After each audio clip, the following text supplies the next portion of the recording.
Palestra de Joel Goldsmith, Da Letra da Verdade para a Consciência. Tape 408, parte 1. Tradução de Rosilda Rocha.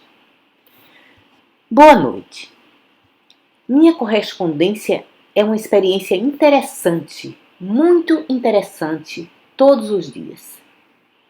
E enquanto estou certo de que seria muito interessante para todos vocês ver, ouvir, ler sobre as coisas que passam pela minha mesa, posso lhes assegurar que a maior experiência é aquela que vem a mim, numa grande medida, como o desdobramento dessas experiências em experiências ainda maiores. E sem isso, estaríamos todos estagnados. São realmente somente os problemas que nos são trazidos, não apenas os problemas dos outros, mas os nossos próprios, que nos levam mais profundamente para dentro da consciência e nos trazem os maiores frutos. Vocês sabem, enquanto muitos estudantes sentem que o objetivo deles é alcançar alguma medida de saúde e suprimento e felicidade, nada poderia ser uma barreira maior ao progresso espiritual deles do que essa própria paz e harmonia e felicidade. A razão é que seria muito fácil para nós nos acomodarmos na paz que esse mundo pode dar, em lugar de procurar arduamente ter uma percepção, uma real demonstração do meu reino. Agora, o objetivo do caminho espiritual não é saúde e harmonia e felicidade. O objetivo do caminho espiritual é alcançar o reino de Deus. E a saúde, e a felicidade e a prosperidade são simplesmente as coisas acrescentadas. Elas realmente vêm, elas inevitavelmente se seguem, mas não são o objetivo. O objetivo é alcançar meu reino, que não é desse mundo. E, naturalmente, estou certo de que qualquer um de vocês que tenha tido alguma experiência no trabalho de cura irá reconhecer que os casos que são resolvidos rapidamente e facilmente não são aqueles que fomentam o seu crescimento espiritual. Eles vêm e vão e você dificilmente sabe o porquê ou como.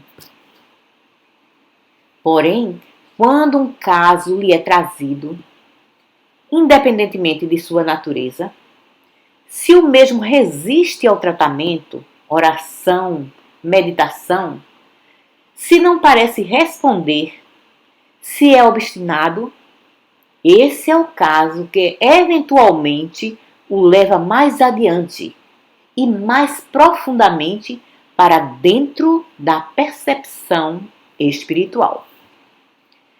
Esse é o caso que ultimamente o capacita a dizer: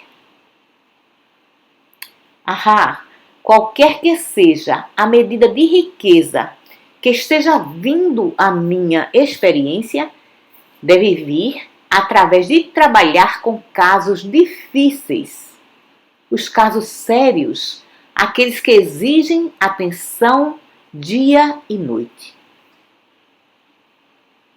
Agora, existe uma razão para isso.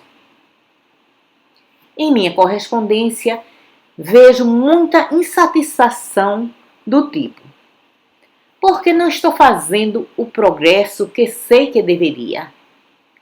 Não estou dando frutos que sei que deveria dar. Não estou tendo uma compreensão maior com todo o meu estudo. E então temos o outro lado desse quadro.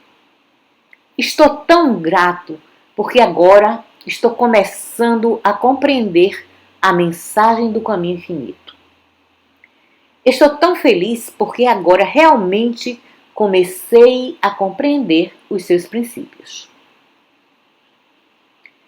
Bem, agora o ponto perigoso é esse segundo grupo, não o primeiro. O primeiro está perfeitamente bem. Gosto de receber essas cartas reclamando sobre o progresso da pessoa. E sempre tenho um pouco de medo quando começo a ler sobre alguém que está começando a entender. E a razão é que ainda não alcancei esse ponto onde começo a compreender e imagino como eles chegaram a esse ponto. O que é que os capacita a alcançar uma compreensão disso quando eu mesmo não cheguei a esse ponto? Quando digo essas coisas, algumas vezes, em nossas classes, penso que alguns estudantes acreditam que estou sendo modesto. Isso está muito longe da verdade, um ex-vendedor viajante ser modesto. Não sou modesto. Estou tentando ser verdadeiro com os estudantes que estão querendo que eu lhes dê direção, que lhes dê assistência. Não quero enganá-los. Quero ser completamente verdadeiro com eles. Mesmo que tenha que revelar o fato de que minha compreensão não é tão grande quanto a de alguns sobre os quais leio nessas cartas. Existe uma razão para isso. A mente humana não pode jamais conhecer a verdade. A mente humana não pode jamais conhecer a verdade. E não faz diferença como você desenvolve a mente humana ou quão altamente desenvolvida ela se torna ou quanto conhecimento você obtém. Isso não tem relacionamento algum com a verdade espiritual. Compreender a verdade espiritual com a mente está tão perto de uma impossibilidade como vamos ter que verificar por um longo tempo. Novamente, existe uma razão para isso. A letra da verdade não é realmente a verdade. A verdade que lemos e ouvimos, isso não é a verdade. Uma exceção a isso é a verdade que ouvimos dentro de nós. Essa que vem da pequena e serena voz. Essa é a verdade. Porém, a verdade que ouvimos com nosso ouvido externo, ou a verdade que lemos com os nossos olhos, isso não é verdade. A razão por que não pode ser verdade é que não existe qualquer verdade e eu. Qualquer verdade que exista, eu sou. Isso quebra a dualidade. Agora deixem-me mostrar-lhes como isso funciona. No trabalho de cura, se alguém acredita absolutamente que conhece a verdade sobre a cura, está cometendo um erro terrível e está provavelmente bloqueando o caminho da cura. Em outras palavras, a cura é uma ação da consciência, uma ação da graça. É um ato dessa parte de nós que é realmente transcendental. Não é a mente humana, a mente pensante, a mente que raciocina. É uma parte de nós que é transcendental. Agora, a letra da verdade exerce uma parte nessa experiência. E esse será o nosso principal assunto essa noite. Mas quero lhes mostrar que a parte que a letra da verdade exerce é nos colocar no estado de consciência além do pensamento, além da razão, além da letra da verdade. Quero lhes mostrar que a parte que a letra da verdade exerce é nos colocar no estado de consciência além do pensamento, além da razão, além da letra da verdade. Lembro de que há alguns anos atrás, num artigo de uma igreja, foi feita uma revisão ou da arte da meditação ou da prática da meditação. E o revisor fez essa revisão para dizer isso. Esse homem diz que a doença não é real. Evidentemente, ele nunca foi a um hospital. Ele é um homem afortunado, provavelmente nunca ficou doente. Agora veja, isso é tudo que você pode realmente conseguir por tentar tornar a verdade racional ou conhecida pela mente. Ela não pode ser. Porque nós realmente fazemos afirmações como essa, que a doença não é real. E, ainda assim, você sabe que não somos tão tolos para dizer que a doença não é uma parte da experiência humana. E, portanto, compreender a natureza irreal da doença significa que você precisa transcender o que o dicionário está ensinando. Você precisa transcender aquilo que a mente tem sido ensinada a aceitar como realidade ou irrealidade. Dessa mesma forma, se uma pessoa, um indivíduo, um estudante, chegar a uma posição de ensinar a verdade, se acreditar que conhece a verdade, deve falhar inevitavelmente. Porque se acredita que conhece a verdade e a compreende, subirá a uma plataforma e tentará explicá-la. E aquilo que está explicando não é a verdade. E você rapidamente compreende isso por observar a falta de frutos na experiência daquela pessoa. Por outro lado, um professor da verdade espiritual deve ir à plataforma vazio, completamente vazio de qualquer ideia preconcebida sobre a verdade e vazio de qualquer conhecimento da verdade conhecida até agora, para que possa abrir um caminho para aquilo que o Espírito, ele mesmo, possa falar como verdade. E vou lhes dar um exemplo disso para que compreendam completamente. Muitos de vocês, sem dúvida, leram o livro O Trovejar do Silêncio. E esse livro é uma demonstração perfeita do que estou dizendo sobre não conhecer a verdade. Está vividamente clara em meu pensamento, em minha mente, a noite de abertura de uma palestra pública no Brothers and Plaza Theater, justamente nessa cidade.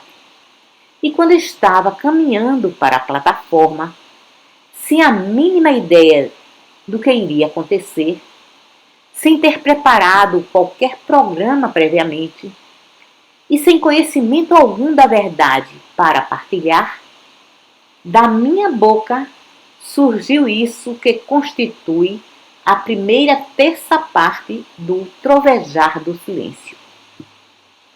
Tudo que trata sobre a lei kármica. E essa foi a primeira noite que que tomei conhecimento daquela verdade. Ela me foi revelada ali na plataforma, ao mesmo tempo em que foi revelada à audiência. Em outras palavras, se eu soubesse da verdade quando fui àquela plataforma, não haveria espaço para essa grande revelação que irrompeu com tamanha magnitude, que está realmente realizando coisas lá fora no mundo. Mesmo nessas 6 ou 7 semanas, desde que aquele livro foi lançado, coisas assim de uma grande magnitude. Algo que nunca havia acontecido antes com nenhum livro do Caminho Infinito. A primeira impressão do mesmo foi esgotada em 5 semanas. Então, você sabe que algo aconteceu. E parte do que aconteceu é devido a essa terceira parte desse livro, que revela coisas até aqui nunca escritas. Novamente, nessa mesma viagem, houve uma noite em Chicago, quando estava tão vazio que não queria subir na plataforma, e pedi àqueles próximos a mim para ir lá e dar uma desculpa, para que eu não tivesse que ir à plataforma porque estava completamente estéril, nada surgia. E me disseram para ir meditar, e se nada surgisse, eu estaria desculpado.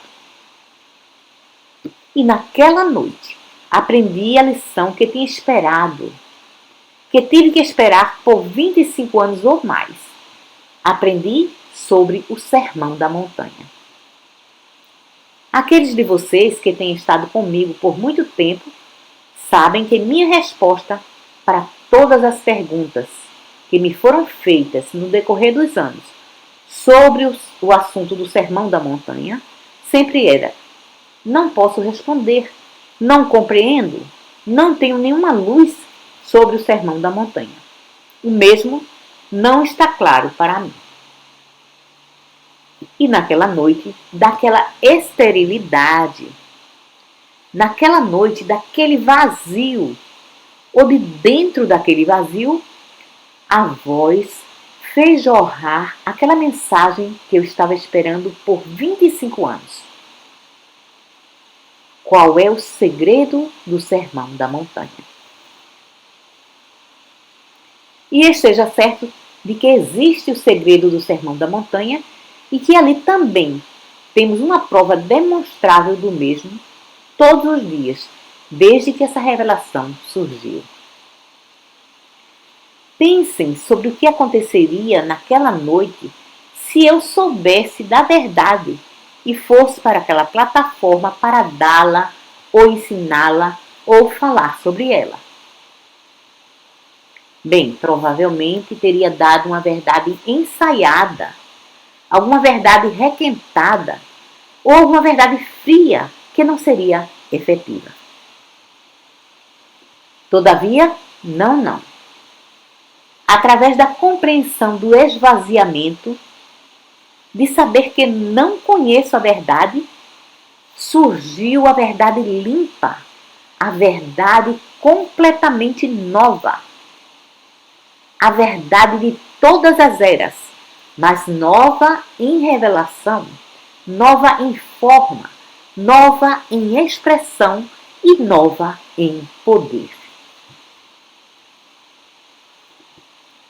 E assim é que, quando nos sentamos para dar ajuda a um estudante, não faz diferença se o problema é mental, moral, físico ou financeiro, a atitude que tomo sempre é: Pai, me ilumina. Não estou interessado na verdade de ontem, no maná de ontem. Não estou interessado no que alguém escreveu num livro, nem mesmo no que eu escrevi num livro, se tiver mais de um dia. Estou interessado em qual é a revelação nova, recém-chegada, que pode me ser dada e que pode servir de ajuda. Isso não invalida a verdade que está nos livros e na Bíblia. Faz deles, ou melhor, os coloca em seu próprio lugar como fontes de inspiração, fontes de conhecimento para nos ajudar a nos elevar ainda mais. E essa é a razão por que quero chegar, através desses meios, ao lugar importante que a letra da verdade exerce em nossa experiência. Porque é a letra da verdade, quer lida ou ouvida, é a letra da verdade que nos ajuda a nos elevar em consciência a esse estado de total esvaziamento, esse estado de simplicidade no qual a pequena e serena voz pode jorrar a si mesma. Agora, na mensagem do caminho infinito, o que é que aprofunda nossa consciência, ou enriquece, ou espiritualiza nossa consciência? Bem, primeiro que tudo é isso. Qual é a natureza de Deus? Agora, simplesmente pense por um momento sobre sua experiência religiosa, ensinamentos anteriores, e veja se não recebeu a ideia de que pode pedir coisas a Deus. E então, se for bom o suficiente, Deus lhe dará essas coisas. O que pode sacrificar a Deus para que alguma coisa lhe seja dada? O que pode jejuar ou celebrar ou realizar rituais ou cerimônias, e tudo isso o faria receber o favor de Deus de tal maneira que agora poderia pedir qualquer coisa e consegui-la. Veja se em suas experiências anteriores você não foi levado, independentemente se foi intencional, para essa forma ou não, para ser dessa forma ou não. Veja se não foi levado a acreditar que existe alguma forma de influenciar Deus em seu benefício ou em benefício de uma outra pessoa. Veja se não tem mantido o pensamento de que pode realmente dirigir Deus para fazer alguma coisa pelo Sr. João, pelo Sr. Smith. Agora, conhecer Deus corretamente é vida eterna. E uma das primeiras coisas que aprendemos, um dos primeiros passos que tomamos nessa mensagem é mudar o nosso conceito sobre Deus até alcançarmos esse lugar em consciência onde compreendemos que Deus é onisciência.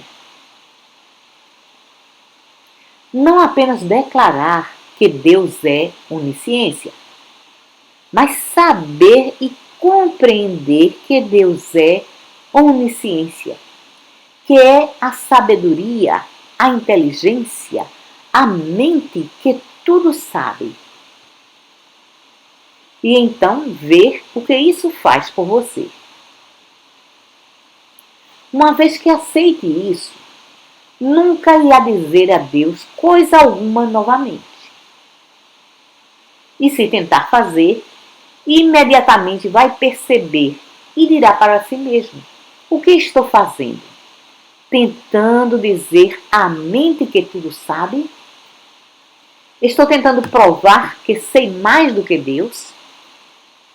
E isso imediatamente o impedirá de fazer qualquer tentativa de ir a Deus com sua sabedoria, com seus pedidos ou demandas.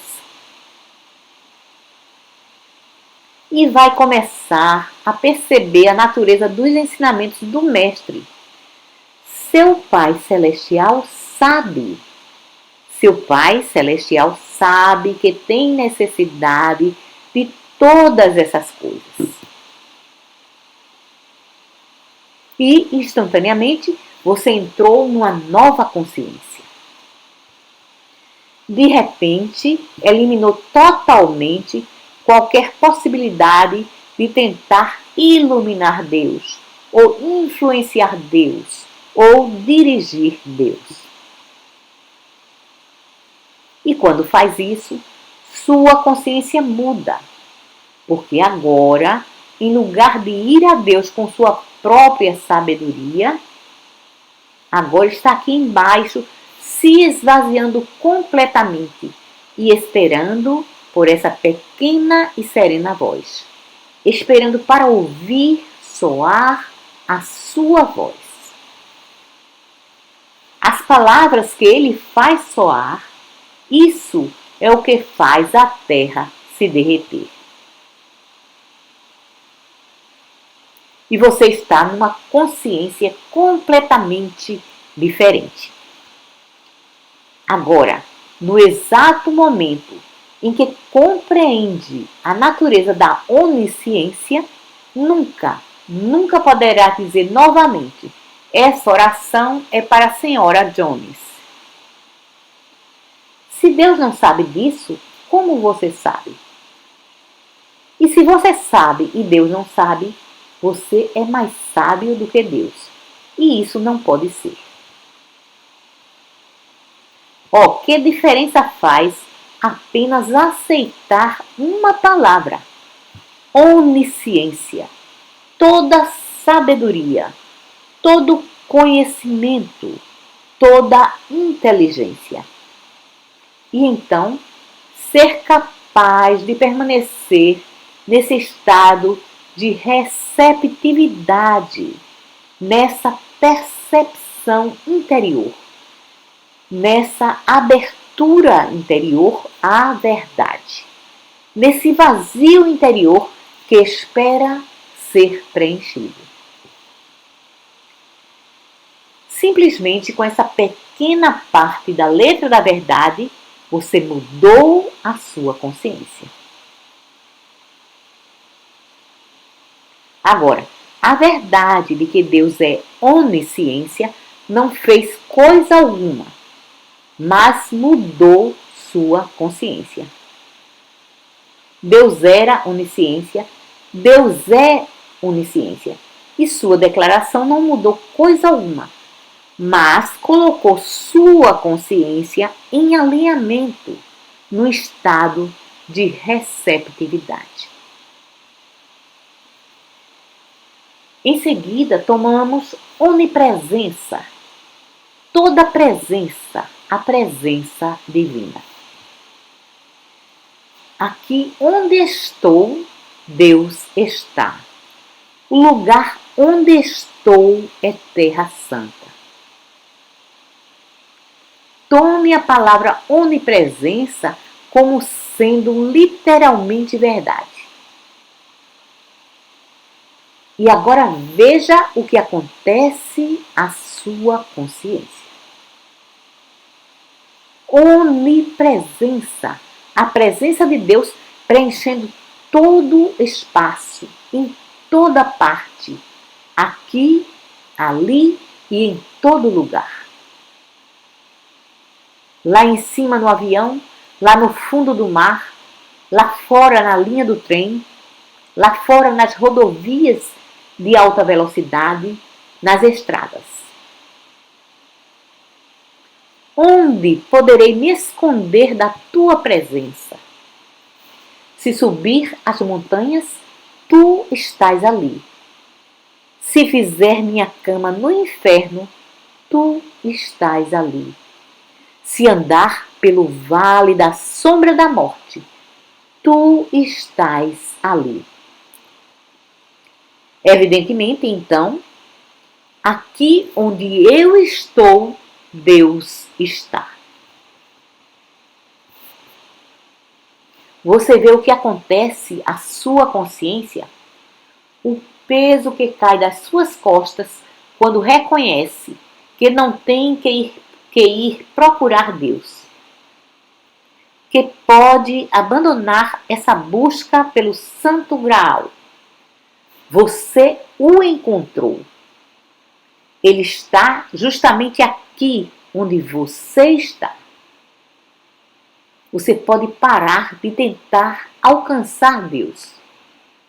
A onipresença de Deus lhe garante que não pode tentar alcançá-lo, porque onde você está, Deus está. Onde Deus está, você está. Porque eu e meu Pai somos um. Onipresença onde eu estou. E o que isso faz à sua consciência? Você pode abandonar o pensamento. Você pode abandonar a preocupação. Você pode abandonar essa crença de que Deus está em algum lugar e que não pode encontrá-lo. Naturalmente não pode encontrá-lo quando ele constitui o seu próprio ser.